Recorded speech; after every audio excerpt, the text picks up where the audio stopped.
Where was the Constitution on the 4th of December 2021 when my armed forces,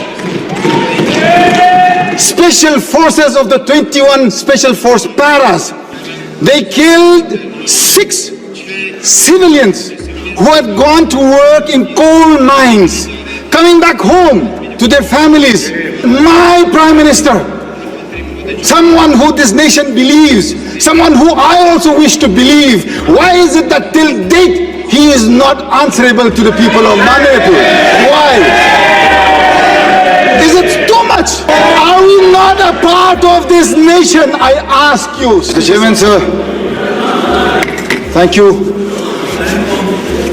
I am from a village in the far northeastern state of Manipur. My village is called Shangshak. In the spring of 1944, when the great Second War reached that part of the country, my village was where the Battle of Shangshak took place for a week. Hundreds and hundreds of Allied forces as well as Japanese forces, they lost their lives there. It was the Battle of Shangshak that ensured that the Allied forces could reach Kohima in time so that the onslaught of the Japanese could be stopped. Sir, the nation was built 1950, as we all know, the Constitution was adopted, enacted. That part of the country, we never knew what was being discussed. Our people never ever knew what was happening in these great halls, what our founding fathers were discussing for the welfare and the future of that part of the country. Many amendments were required. One such amendment that happened in '63 was Article 371A for the state of Nagaland. In 1971, Article 371C for the state of Manipur. It was because at the time in 1949, when the Constituent Assembly discussed the Constitution, many parts of our nation were left out. Our nation is a plural nation. That is the belief that we have grown up with. We have studied our whole lives that this nation is a nation that constitutes pluralism. The core and identity of our nation is the plurality that this nation exudes so proudly.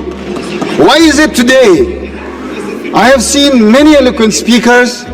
I am grateful across both sides of this house. We have spoken on the Constitution. Where was the Constitution on the 4th of December 2021 when my armed forces, special forces of the 21 special force paras, they killed 6 civilians who had gone to work in coal mines, coming back home to their families.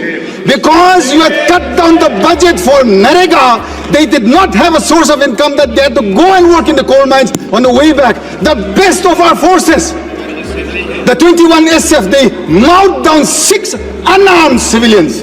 Yet, in the aftermath of that, another 8 more civilians were killed in Nagaland, in Outing. What did this government do at that point in time? This country should hang its head in shame. Why? Because you, yes, to assuage the villagers of Outing, you nominated a very good friend of mine as the Rajya Sabha MP from Nagaland. Presently, she's the MP representing Nagaland, and her name is Pangon Konyak, a well-deserved lady from Outing. Is that enough for the families that have lost their lives to my armed forces?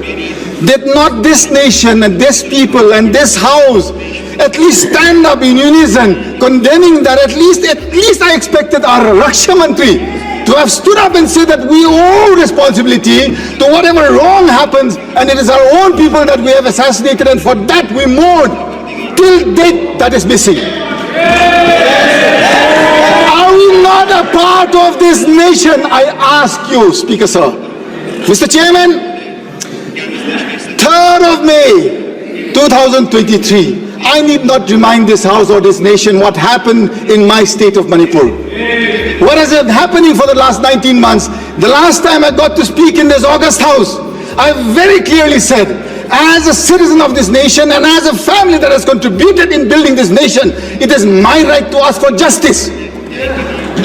Why is it till today that my Prime Minister, someone who this nation believes, someone who I also wish to believe, why is it that till date he is not answerable to the people of Manipur? Why? Is it too much? Is it too much for me to ask on behalf of those civilians that have elected me here today? Sir,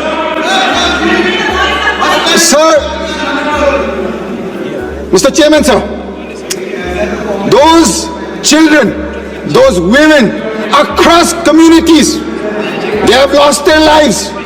They cannot be victimized for a cause for which this nation or the state cannot handle. Is my nation so weak that you cannot protect the lives and property of the civilians there in Manipur, sir? I beseech the conscience of this House. Thank you. We have so many eloquent speakers, sir. I'm closing. Sir, I'm closing. Please, please. Sir, in the end, I wish to beseech upon the conscience of this House, especially all the honorable members of the ruling bench. This is not a war against either party, be the treasury or the opposition. This is a war against humanity in this country. Please, wake up, speak to your people. All you have to do is see how difficult is it for our nation, which is growing and going to become the third largest economy. You talk only of economy, but when you are finished of people, what will that economy do when there are no people to use it? I ask the conscience of this House and the leadership of this nation, please today stand up, be with your brothers and sisters in Manipur, bring about justice and be accountable for all actions. Thank you, Speaker.